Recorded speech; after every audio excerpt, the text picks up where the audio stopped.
Hey, welcome everybody. My name is Sergey Nice, and right now we're going to talk about songwriting, specifically melodies. How to write a good melody, and how to avoid writing a bad melody that might not be suitable for singing or for vocals.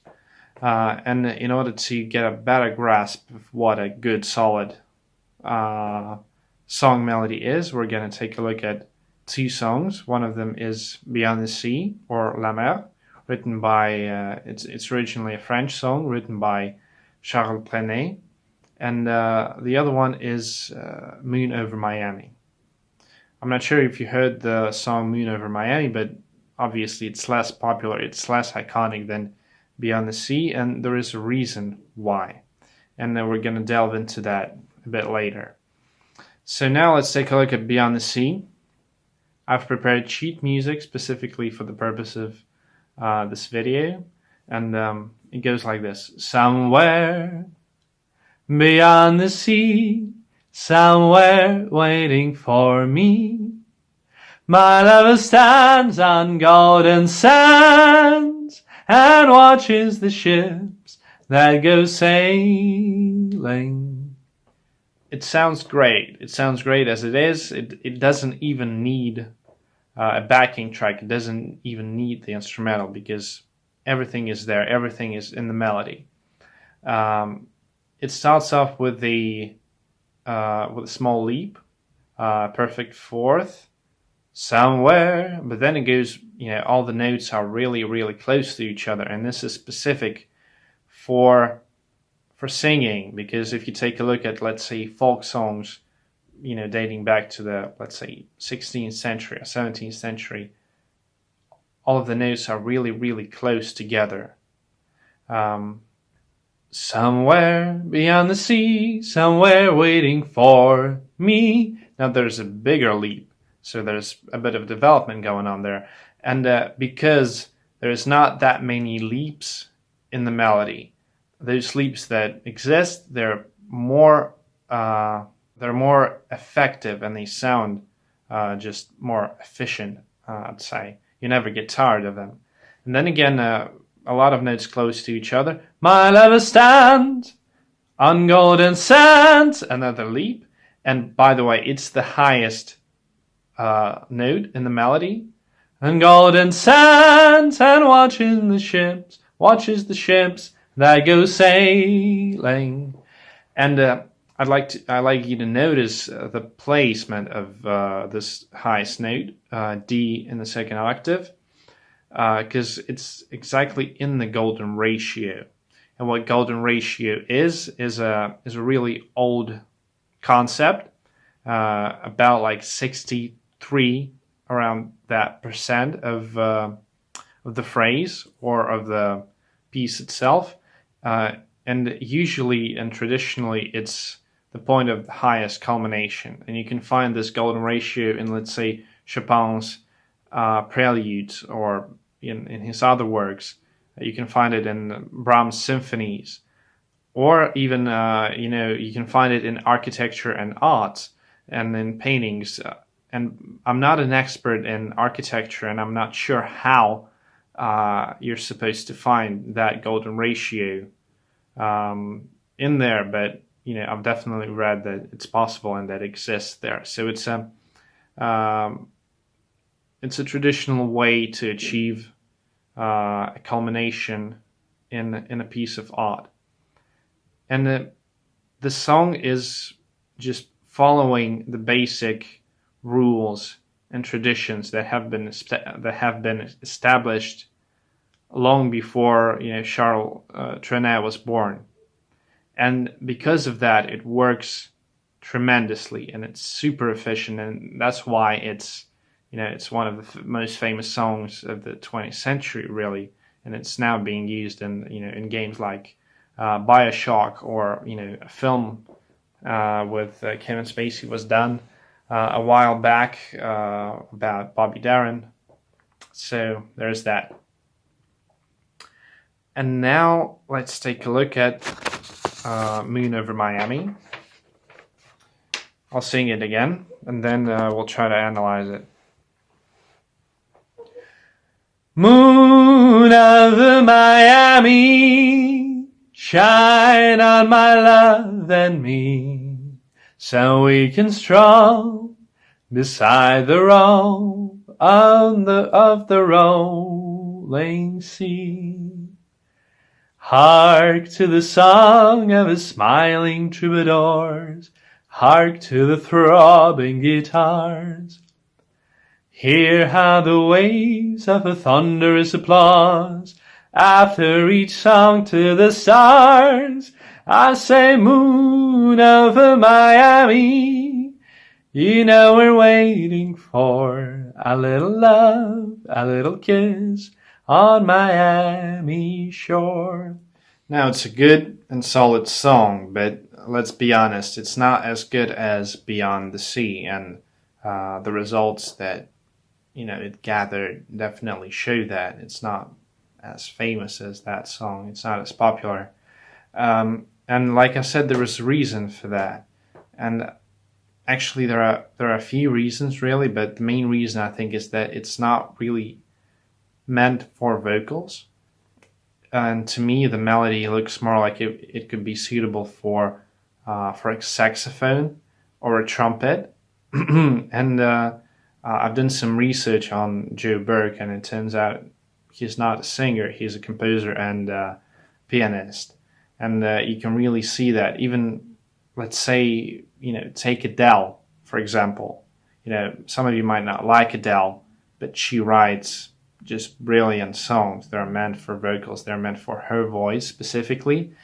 And maybe, Joe Burke wrote a melody, a piece for the piano at first, and then the other guy, Edgar Leslie, wrote lyrics for that, and it turned out that it might work as a song. What I mean by it's not suitable for vocal is that it heavily relies on harmony rather than on the melody. There are a lot of notes that he just keeps repeating, like smiling troubadours, hark to the throbbing guitars. So he basically stands in one place. He stays in the same place and relies on the harmonies to make things more interesting. And you couldn't do that when there weren't an instrumental track or a backing track hundreds of years ago, in Europe, when people just went around singing songs. You had to do something interesting with the melody. And at the same time, there are quite a lot of leaps. You shine on my love and me, so we can stroll beside the roll. Leaps are easily done on a piano or on a trumpet or a saxophone. They're more easily done than with vocals. And when you're singing, you're usually singing notes that are really close together, like I've shown in Beyond the Sea. Yeah, so there's that. And I actually made a few variations to that song, maybe to make it more vocal so that it would sound slightly better. Again, it's just my opinion. It's just my take on the song, but hopefully you can learn something from that. And, let's take a look at, my version of the song. Moon over Miami, shine on my love and me, so we can stroll beside the roll of the rolling sea. Hark to the song of a smiling troubadour, hark to the throbbing guitars. Hear how the waves of a thunderous applause after each song to the stars. I say, moon over Miami, we're waiting for a little love, a little kiss on Miami shore. Well, there it is. Hopefully you liked it more. But let's go over. So, in the first bar, moon over Miami, Then moon over Miami, it's easier to sing. Then again, in the third bar, shine on my love and me. Something you could actually sing. Then, so we can stroll beside the roll of the rolling sea. More filler notes, and it seems like we're actually getting somewhere. We're not just, so we can stroll beside the roll, da da da da da. Now there's actually a few changes in bar 11, and basically we're just capturing more notes, and we're conquering melodic heights. Hark to the throbbing guitars, and it sounds more appealing than just hark to the throbbing guitars when we're standing in one place, essentially. Then, again, more and more notes. Hear how the waves of the thunderous applause. There's more accent on thunderous because we have an A instead of E. It's not the same note, and it's a higher note. And we're getting closer and closer to the culmination of the song. Song to the stars, I say, moon over Miami. Now it's the highest point of the song, it's the highest note, E. And I just feel like it sounds more convincing and more effective that way. And also a few changes in the ending part of the song.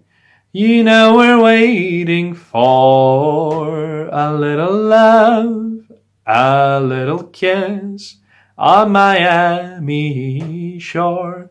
Again, just a few more notes to make things more interesting, but you know that at the same time sound like they're at the right place, so they're not taking away anything from the song. Yeah, so there it is. Hopefully it's been helpful. Hopefully you've learned a few things about songwriting, about how to write a better melody, or maybe how to improve your already existing melodies. And just generally, it's a good idea to have your melody go somewhere and convey some sort of an idea and a message, like you're actually getting somewhere, conquering new melodic heights. And then you're going back and concluding that message that you wanted to convey. Yeah, so that's good. Unless, of course, you want to consciously rely on repeating notes. Maybe if you want to do something of a different nature, maybe something more avant-garde, then of course you don't need to be super traditional and rely on the experience of hundreds of thousands of years of trying, and on the legacy that's been there for centuries. Again, thank you very much for watching. Please subscribe. There will be more videos coming, and please let me know in the comments which topics of songwriting or writing music in general do you want me to cover next. Bye-bye.